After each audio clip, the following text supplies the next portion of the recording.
My first question is about the Donbass law. The lawmakers had voted in its favor. The bill is now on the president's desk to be signed. Our question is, you are the main ideologist behind this bill, so how is it going to be implemented? Can you tell us a bit more? First off, Russia is now officially recognized as an aggressor country, and this wrecks Putin's plans to mask his aggressive military operation under a peacekeeping one. Secondly, the law clearly determines the technique for protecting those Ukrainian citizens who were forced to stay on the occupied territory and those who had to leave their homes and are in Ukraine now. They lost their property, estate, and so on. The law clearly states that any actions that are carried out in the occupied Donbass will not be legally recognized. While it holds diplomatic methods as its top priority, the law also provides the opportunity for Ukraine to use force, armed forces and other power institutions to their full potential in order to defend the country, fight back against aggression and restore the country's sovereignty in the occupied territory. The law also implies the launch of a joint center. When will this executive center be created, and who is likely to head it? There is already an executive center within the General Staff of Ukraine, so we don't need to create anything from scratch. Another question is that it would only be able to start operating in the areas of military actions after it becomes qualified to do so, and that's when the president signs the bill. What is important is that there is a united security system in the process of creation, and it will be headed by our soldiers. We had this before, but it was only de facto. Now it will be de jure too, so it's a united and executive center. And not only will the armed forces obey it, but also all the power institutions located in the Donetsk and Luhansk Oblast. Do we understand correctly that the philosophy of the Donbass law allows the use of force in order to restore the occupied territories? We're not saying that the only way to do it is by force, by the use of the armed forces, but this law does not rule this method out and creates the right conditions for that, so that no additional legislative acts are required to be taken, and that there is a legal foundation for the use of force and resisting the aggressor already. At the same time, the law also does not rule the diplomatic method out, quite the opposite. No one cancelled the Minsk agreements. Yes, Russia is trying to sabotage them, Russia is trying to neutralize them, but at the same time the president deems the diplomatic method as one of his most preferred ones today. You spoke of the people who stayed in the occupied territories, that the law provides them with legal status and the territories are seen as temporarily occupied. How would you, as the Secretary of the National Security and Defense Council, refer to the people who stayed at the temporary occupied territories? Many people were just forced to stay, and of course, among them, there are those who cooperate with the occupant administrations, because the LPR and DPR are fake titles to cover up for the military occupant administrations installed by Russia on the occupied territory. And of course, there are those who cooperate, and even more, those who took part in riots against their own country, took part in military or criminal activities. There are many of those, but there are also those who don't have any other option, who stay in their houses and have to work in some establishment.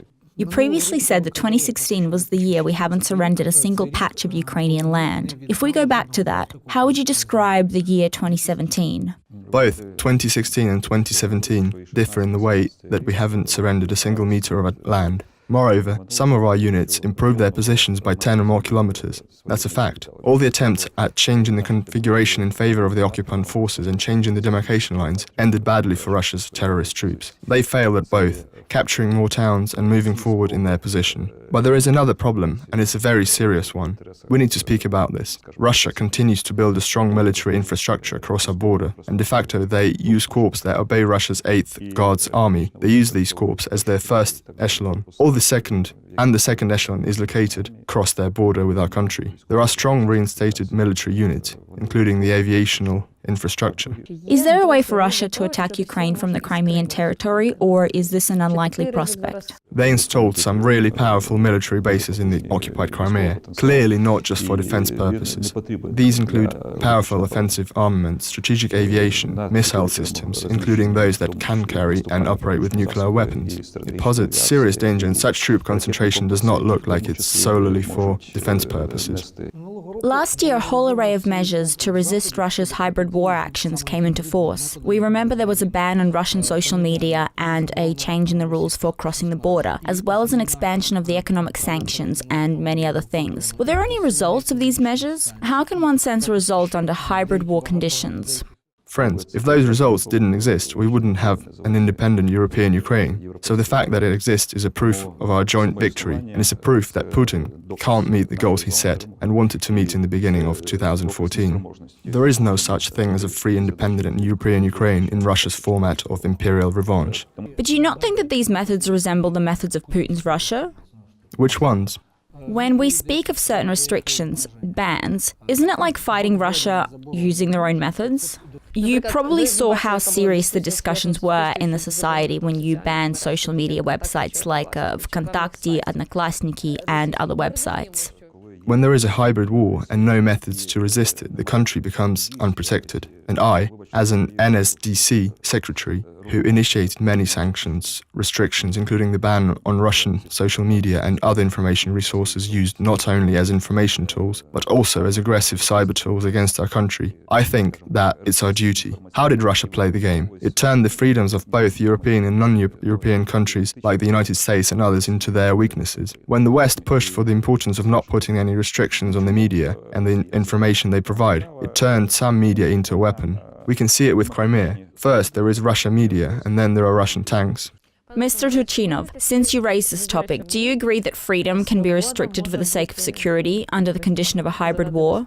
The line is based on our constitution. There is a law that allows to limit some serious things if there is an incoming military aggression. But what is this law that comes into practice when there is military aggression? It wouldn't come into force with the conditions that we have today. It can't be sparked by political actions. It can only be used as a safety measure. It would take something like a random military behavior activation to instigate it. The constitution and the Ukrainian law clearly state which conditions allow to make these restrictions. With regards to sanctions, it's such an obvious technique that is used not only in Ukraine. It would be funny if our partners used sanctions against Russia and we would say that's not democracy. No, we need to take a tougher approach to this and no compromises can be made. The people who ain't happy with the NSDC position on social media just thought it's better to verbally explain why ВКонтакте is bad, that the FSB can potentially access their data.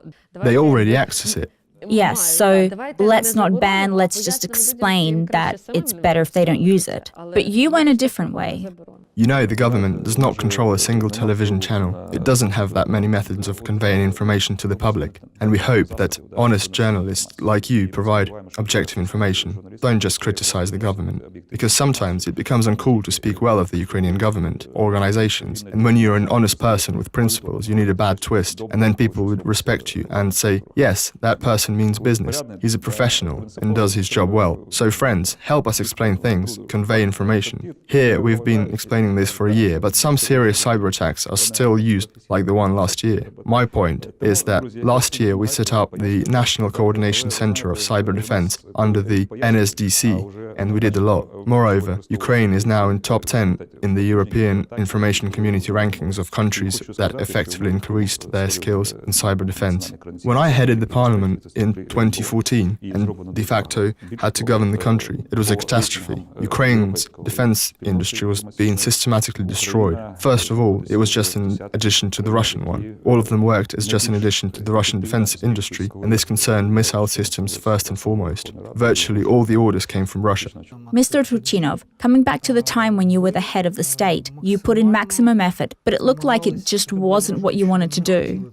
Only the sick-minded want war. Normal people don't want war. When the war started in 2014, I had to always take responsible decisions. And when the Russian aggression started in Crimea, our armed forces did not measure up. They were not capable of following orders or even guarding their locations and using weapons for defense. They couldn't even follow that decree. The situation was tragic and the country was in panic. So if I went out there and complained about the soldiers that they can't defend the country, there would be mass hysteria. I held up all the negativity inside me and told everyone that we have strong armed forces, despite that not being true. I couldn't say anything else. I just couldn't say that the orders are not being obeyed and that the troops cannot defend the nation. And there were threats not just from Crimea. They formed entire troops just off the north of Ukraine in order to invade mainland Ukraine. On March the 1st, they approved the decision to send the troops to the Ukrainian territory. So we had to do two things simultaneously. Buy some time making sure their soldiers remain in Crimea and prepare weapons of mass destruction to fight against the aggression.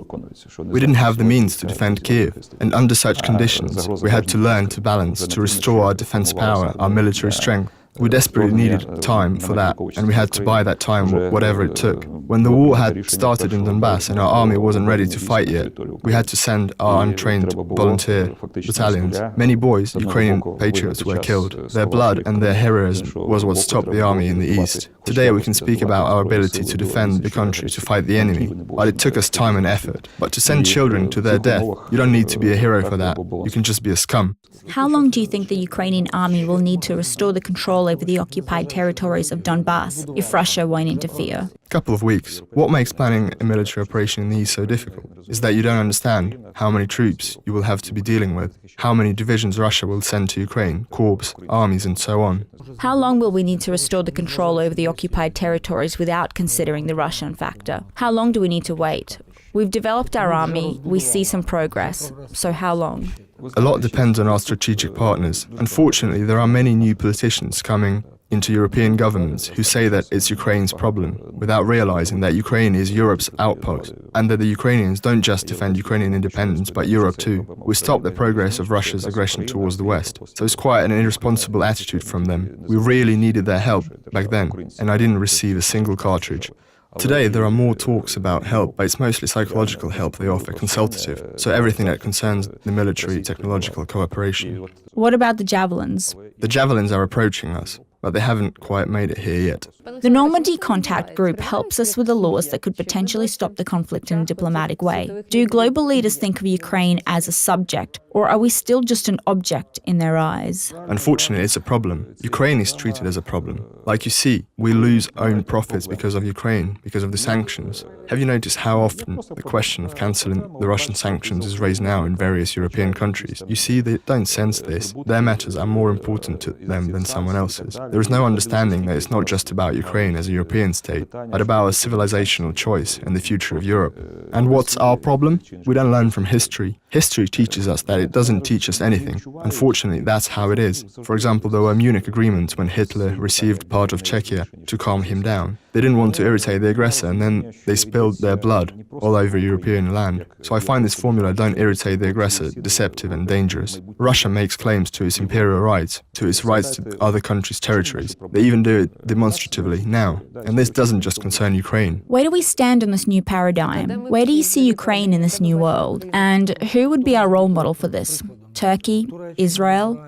There are many role models. By the way, Israel had to lead war ever since their state came into existence in order to survive and defend themselves. Turkey showed quite a good economical growth. There are many European countries that only have their own potential to work with. Norway, Switzerland are just some of them. Today's Ukraine is dependent on foreign loans, that's a fact. But our recipe to survival and defense is the nation's unity. As in one language, one state, one nation? We don't ban anyone from speaking another language. The nation needs to comprise of not just those who prove that they have Ukrainian origin. The nation is a unity of people who live in this state and take responsibility for it.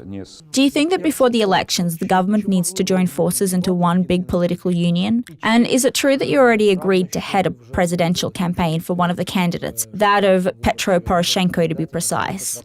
You know, fake information disseminates really fast. And then you have to reiterate that it's not true. First of all, the presidential election campaigns haven't even started yet. Even if there was a candidate that I liked or wanted to endorse, I wouldn't have the right to do that. That's why I think that it's crucial that we don't restore the format that allows to use administrative resources in political battles. Friends, there was a war going on, and we still managed to hold the elections. So what will stop us from holding honest and transparent presidential elections, followed by the parliamentarian ones? It's not the biggest challenge for us. Another thing is that you can't turn elections into civil conflict. If you lose a country, there will no longer be a need for the government. No one even offered you anything yet. The election campaigns haven't started yet. I am also confident that Mr. Poroshenko has a well-proven technology for this. It's not his first elections after all.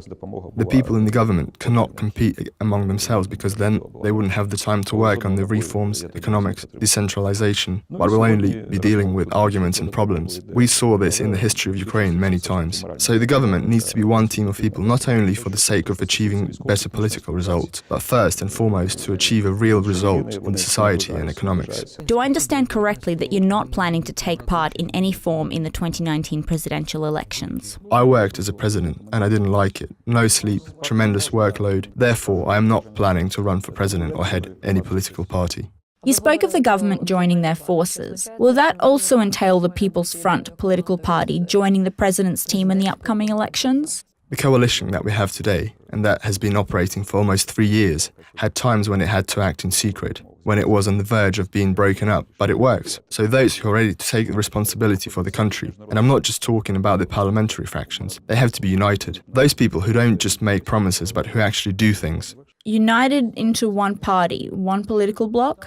I'm just saying that it needs to be one team. Let's call it a battalion, a brigade, corps, or an army. It's up to you what we want to call it. Describe your relationship with the president, taking into account the history of your difficult political relations coming back to the year of 2005. How did you manage to reconcile, and in what state is your relationship right now? One needs to make conclusions from feuds and from their own political experience. I made my own, and I think so did Poroshenko. I'm in charge for defense matters, so I view the president as the supreme commander. That's how I see him when I follow his commands and orders. So, not partners, friends or allies? I don't throw out labels such as friend, it's not in my nature. But I do think that we work in the same direction and solve the same problems which concern security and defense. The Supreme Commander gives out orders and I obey them. That's a normal relationship, and of course I think that there are mistakes made. There are problems, but our relationship allows me to make a point when I agree or disagree with a certain decision. But once this decision is approved and the decree is signed, we have to obey. But I want to say that the President often takes my advice into account. At the same time, his experience is crucial for making the right decisions.